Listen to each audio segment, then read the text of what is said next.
Well, ladies and gentlemen, my night is officially made here at Pro Wrestling Magic in Ridgefield Park, New Jersey for Kingdom Come Copacabana. And the reason why it's made is because I just saw a tremendous women's match with Jordynne Grace, who we've had on the show. She's graced us with her presence, as Jeff likes to say. But also, I have here Skylar. If you guys want to catch Skylar, catch her on Twitter at HotScoopSkylar, as well as Instagram as well.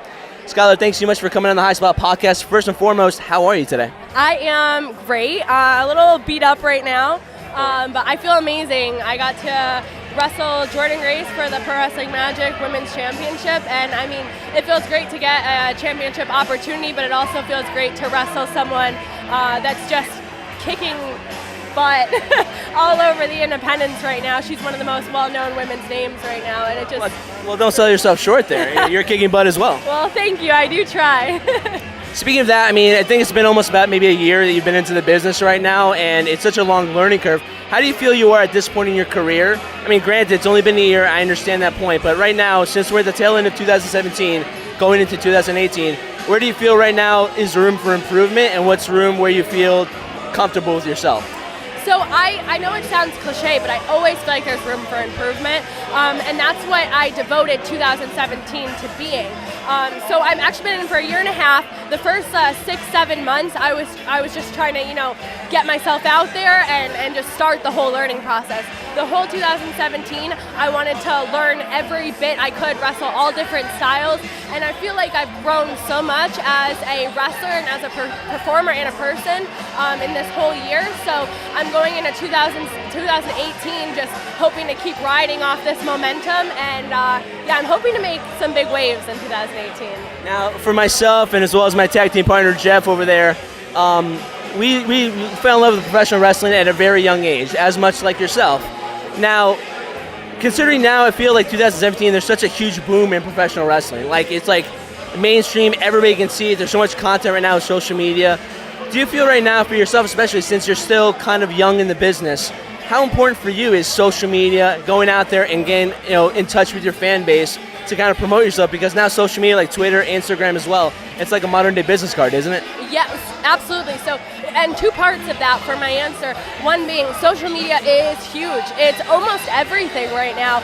I wasn't big on social media before I broke out, so I had to learn like the ins and outs of networking and getting my content out there. But it's so huge. It helps so much. You can share matches, and then more people can see it. You can get feedback from people, and it's just so big on getting your name out there. So I wrestle mostly on the East Coast. I'm trying to make my way to the West Coast, but so many different people, fans, promoters can see my stuff on social media on the other side of the country, and that's so important. And then the second part of that, you saying the fans, you getting to interact with them, that really, I'm not just saying it, means everything to me. Like, I'm a fan, I was a fan growing up, I'm still a fan, I love this business, and I genuinely love interacting with people that love it as much as I do. And then them liking my work or saying nice things, it's like, it makes it all the more, knowing I have their support, and it's just, it's great. It really is so important. It is amazing, and in this business, it's so difficult. If it was easy, everybody would do it, and it takes a special kind of person to actually get in there and physically do it yourself. I've heard people say, and we've had certain talent on the show before, and I've always heard that the best characters, the ones that supposedly make it, are the ones that have their own personality out there and the volume turned up really high. How much of it is right now a debate when we see you in the ring? How much of that is Skylar, the in-ring performer, that getting in your face going to knock you out, and how much of it is Skylar behind the scenes, the normal person that is a fan of professional wrestling? So I think... But that smile, it's an interesting question. Yeah, no, it's a great one. I think that this is really an outlet, and I get to amplify myself times 10, because I feel like growing up I was always an outcast. And I was kind of, like pushed around, walked over, and then like one day I was just like, I'm not taking this anymore. Like, I'm my own person, and I deserve respect and consideration too. And I think being in there, that's my thing. Like, I'm not letting you push me around. I'm gonna get right in your face if you're gonna think you can just walk all over me or underestimate me. So I think it's almost me, projecting how I feel on the inside. It's just like, no, I can go toe to toe with you. Like, don't think that I'm just going to be this easy, pass by or whatever. So believe me, I wouldn't want to mess with you at all. Believe me, I wouldn't want to mess with this girl on a bad day or a good day.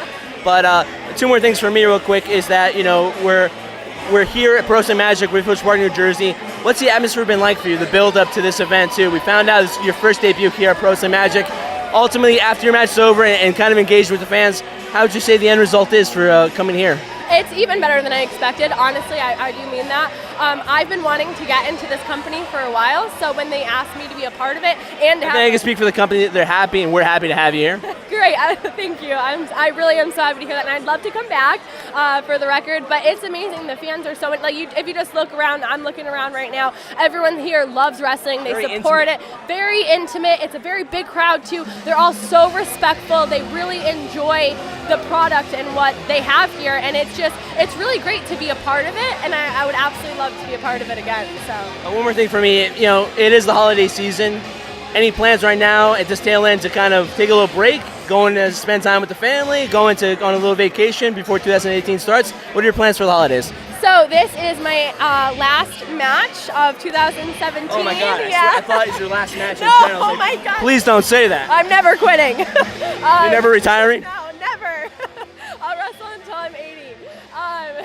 But no, this is my last one that I have booked of 2017. So there will be a little bit of a break, yeah, and I'm just gonna train really hard. And like I said, I want to feed off the momentum that I've been building up this whole year and go full force in 2018. So I'm taking this, two-week rest time or whatever, because I usually wrestle every single weekend, and I'm just gonna work on improving myself even more. And I'm coming back 2018, start of the year, ready to go. Well, if 2017, I can only speak for myself, if there's anything like 2018, guys, keep your eye on Skylar.